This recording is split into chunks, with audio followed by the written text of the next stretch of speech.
नमस्ते। आज मैं जानकी मंदिर में हूँ और आज मेरा सालगिरह है, शादी का सालगिरह। तो आज मैं जानकी मंदिर में हूँ और आज दर्शन करने के लिए आया हूँ। तो आप लोग मेरे यूट्यूब चैनल पर बने रहते हैं, इसलिए मैं अभी अपडेट जानकारी दे रहा हूँ। विवाह पंचमी खत्म हुआ है और ख़त्म होने के बाद में भी भीड़ कम नहीं है। और विवाह पंचमी के ठीक 5 दिन के बाद में मेरा शादी का सालगिरह है। तो आपको दिखा दूँ, मैं अभी जानकी मंदिर में हूँ और श्रद्धालु का भीड़ नहीं है।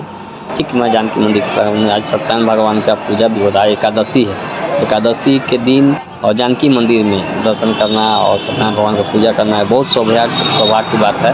तो मैं दिखा देता हूँ आपको। यहाँ पे जानकी मंदिर के ठीक पीछे में आपको सभी जगह सत्यनारायण भगवान की पूजा हो रही है। तो आप मेरे वीडियो में बने रहिएगा, मैं आगे बढ़।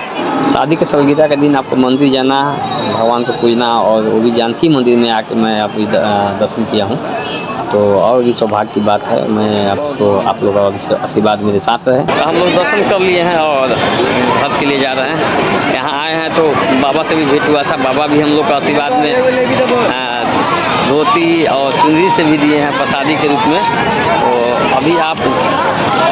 अभी आप सालगिरह मनाना चाहते हैं तो आप आइए जानकी मंदिर में भी सभी आदमी आते हैं सालगिरह मनाने के लिए। तो अभी मेरे वीडियो में नेक्स्ट वीडियो में बने रहिएगा। तो अभी तक चैनल को सब्सक्राइब नहीं किए तो सब्सक्राइब करिएगा।